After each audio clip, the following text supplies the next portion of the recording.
Welcome back to the channel. In today's Bourbon Writers episode, we're in the Woodstock studio and we're starting a new series called Brown Bag Challenge. That's where my wife tries to stump me on my own bourbon. So she thought this up. So basically, I have no idea what is under the bag, what has been poured, and whether I'll even like it.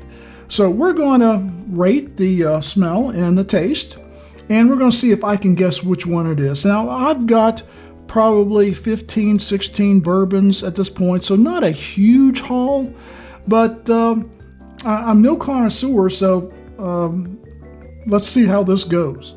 So to qualify, this could be any bourbon in my collection other than Widow Jane Decadence, which I just had last night. So that would probably be like, oh, I know what this is. But I've got a lot of what I call the fan favorites out there, and then some unusual bourbons. So let's see if I can figure out which one this is. So first, the nose. What do I smell? Now, I am no expert. When they come up with these notes and they're like, oh yeah, look, that's a Playground from 1965. I have no idea. Now, because it's bourbon, I do sense a lot of times the caramels and the brown sugars and, you know, the sweet smells. And sometimes you get these fruity notes, but there again, I'm no expert. So stumping me is pretty easy. It's not a real strong smell. It is typical bourbon. You smell the sweetness, not a lot of fruitiness. I don't really smell any oak. Of course, I could be wrong about that. I don't really know what oak smells like when you eat it. So. All right, now I have no clue what this is. It doesn't smell like a real strong proof. I don't get a lot of ethanol smell. Although I would guess it's probably one of my sweeter bourbons, because it's got a good sugary, caramelly, vanilla kind of smell. Well, let's try it.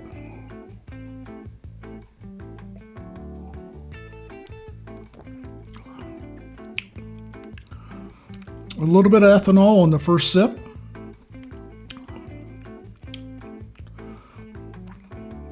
It's got a decent finish to it. Got that Kentucky hug.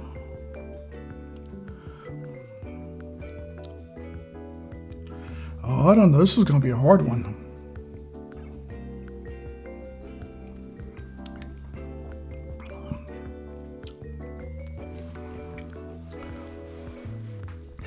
It's pretty smooth.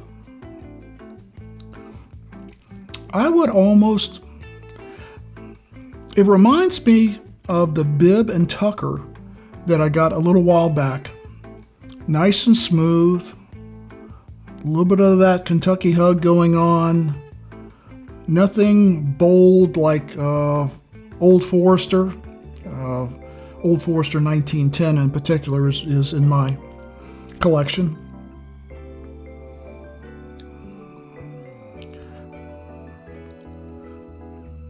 I don't think it's Buffalo Trace. It's a little bit...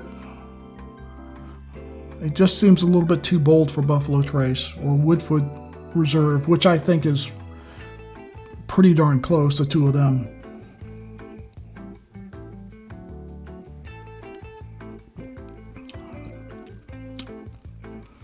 That's good.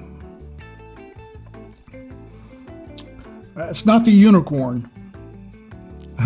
The only unicorn I've found so far is the Decadence. It's hard to find, and that thing's just off the chain good, if you like the sweet cider bourbons.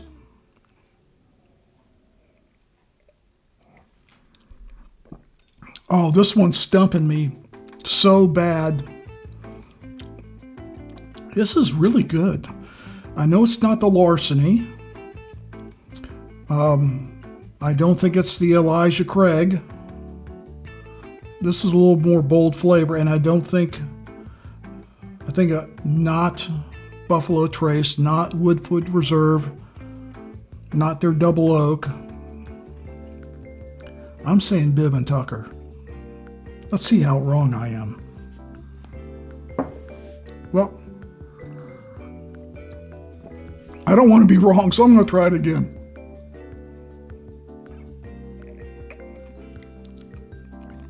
Definitely not Old Forester. Oh, that's good.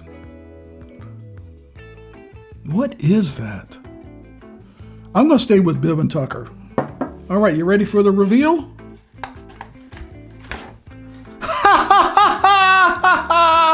Oh, that is like, I should have bet money on it. I should have bet money on it. It's probably one of my top 5. And I just can't say enough good things for the value for the money. So Bibb and Tucker, it is a, what is it? Aged 6 years, 92 proof, 46 APV. I would say almost bought because it was a cool looking bottle. But I'd done a few reviews. Usually I will listen to, the different guys out there. One of my favorites is SLB Drinks. If you look at those kind of things on the internet, Kurt and Trenton are great. This is an excellent sipping bourbon. I would not dilute it in a drink, although I'm sure to make a very good drink just by itself. Neat, ice if you prefer, but I would definitely save it for being a non-cocktail sipper, definitely a Friday or Saturday night. So Bibb and Tucker, I totally endorse this one. And remember, we are motorcycle riders, so we don't drink and then ride. We ride, then we drink. So always drink responsibly. Stay safe out there, and we'll see you next time.